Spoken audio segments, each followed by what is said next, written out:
இனிமையான குழந்தைகளே, உங்களுக்கு இப்பொழுது ஞானத்தின் 3வது கண் கிடைத்துள்ளது. இதுவோ பழைய தேகமாகும். இதையும் விட வேண்டும்.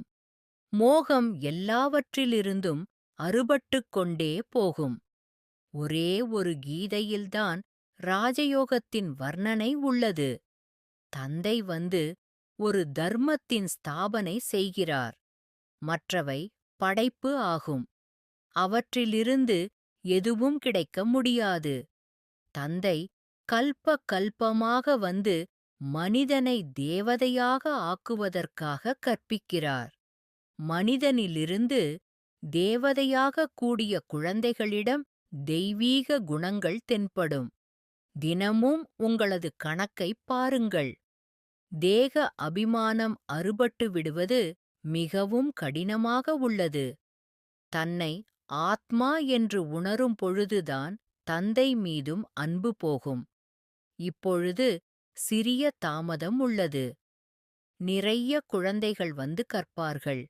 புதிய வீடு இப்பொழுது அமைக்கப்பட்டுக் கொண்டிருக்கின்றதவு. தந்தையின் வழிப்படி நடக்க வேண்டும். அப்பொழுதுதான் சிறந்த வாழ்க்கை அமையும். எல்லாவற்றிலிருந்தும் மோகம் அறுபட்டுக் கொண்டே போகிறது. நஷ்டோ மோகா என்றால் மோகத்தை நீக்கியவராக ஆக வேண்டும். கல்ப கல்பமாக தந்தை வந்து நமக்கு கற்பித்து கூடவே அழைத்துச் செல்கிறார். உங்களைப் பொறுத்தவரை இது ஒன்றும் புதிய படிப்பு கிடையாது.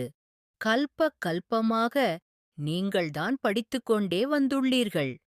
புருஷார்த்தம் ஒவ்வொருவரும் அவரவருடையதை செய்ய வேண்டும்.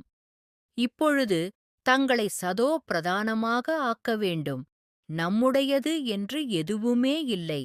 இந்த தேகம் கூட நம்முடையது இல்லை.